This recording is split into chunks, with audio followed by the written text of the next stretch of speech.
Carleton. Thank you very much, Madam Speaker. Now, before we begin discussions on regulating content on the internet, let us recognize that Canada has 38 million regulators. They are called customers. They're the people who decide what they watch. With the click of the mouse, they can choose the content that serves their interest. For the same reason, today, now more than ever, the ability to produce unique and diverse content is greater than ever before.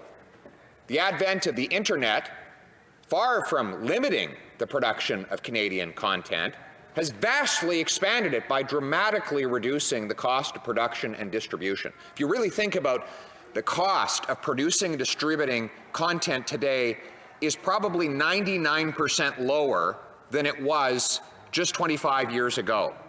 You have kids, 14-year-old kids, who can produce their own movie trailers on their laptop computers and broadcast it before as many eyes as want to see it without spending a single dollar beyond the purchase of a little bit of software and a laptop on which to design it.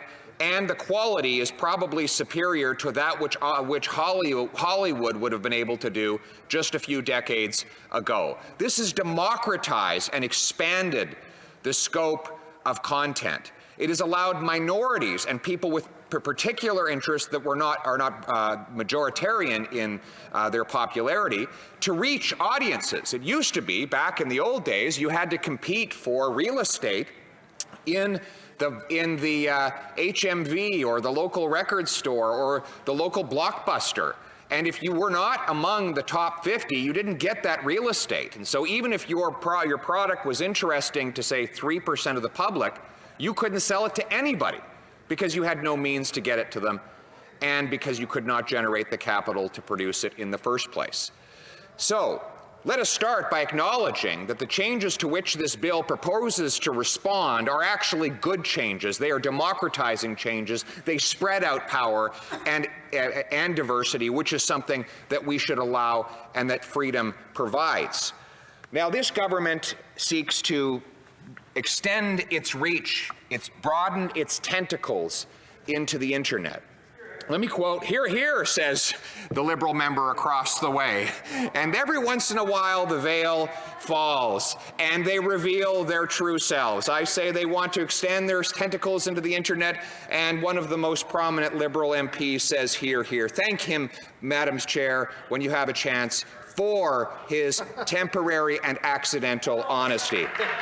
So let me quote here Andrew Coyne, far from a conservative, who says in the Globe and Mail, far from a conservative publication, the quote, "The Canadian government's Bill C-10 has opened the door to serious state regulation of the internet." Now, whenever a prime minister who has expressed his admiration for Fidel Castro, for the basic dictatorship of communist China, who has attempted to use this pandemic to extend himself the unmitigated power to raise any tax at any time by any amount till the year 2022, whenever a prime minister who used a debate commission to put Craig Kielburger and other Liberal insiders in control of how the leaders' debate would go, and whenever a prime minister who extends a taxpayer subsidy to the media and then puts the head of Unifor, which is a Liberal-backed organization, in charge of how that money is given out, whenever such a person introduces a bill to extend the power of the state over the internet, we should be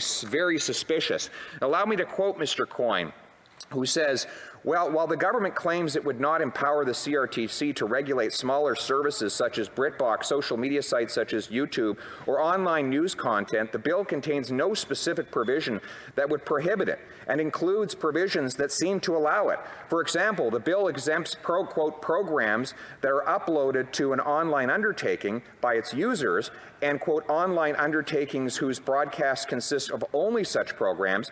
It leaves leaves the way open for the CRTC to regulate services that show both user-generated and curated content like YouTube."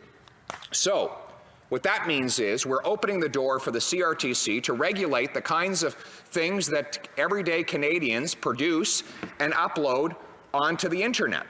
We are allowing CRTC, which is an already overly powerful bureaucracy of nameless, faceless government authorities, to potentially extend their regulation into what content people put on the internet. Now, it's no surprise the Prime Minister would want to limit and regulate that kind of content. Often, that kind of independent material uploaded to the internet by everyday Canadians is the only place he faces, outside of this House, where he faces real criticism.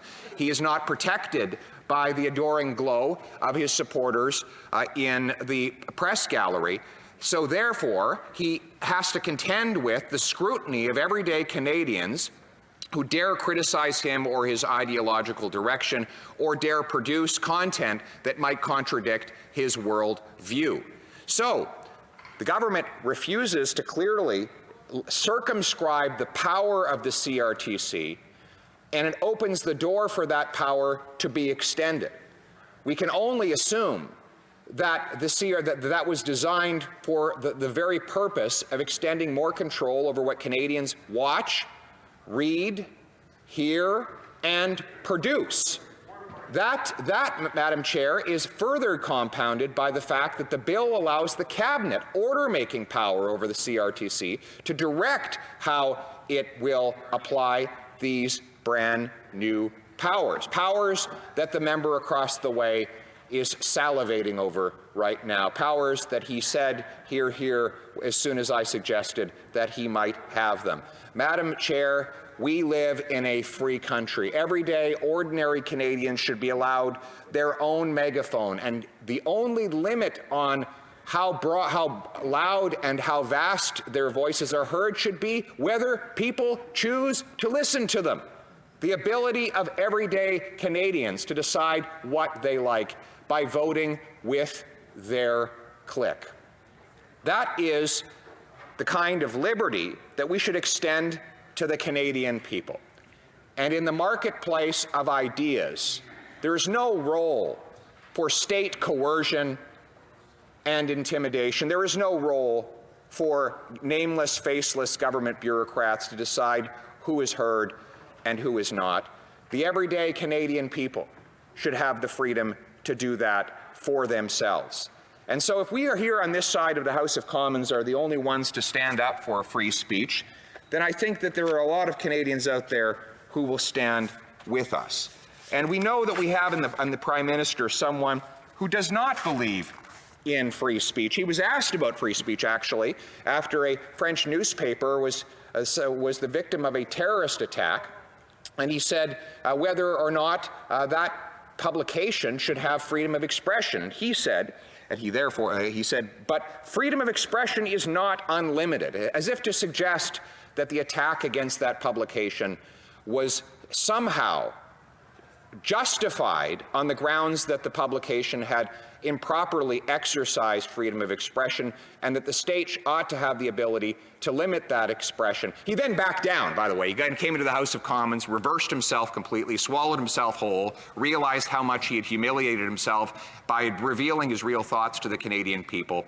But every time this Prime Minister attempts to extend control over what we see, hear, read, and produce, we ought to remember that we ought to view the proposal through the lens of a man who believes in a strong state control over its citizens. We on this side of the House will stand for the ancient liberties that we have inherited from our ancestors and which we hope to bequeath to those that come after us. Thank you.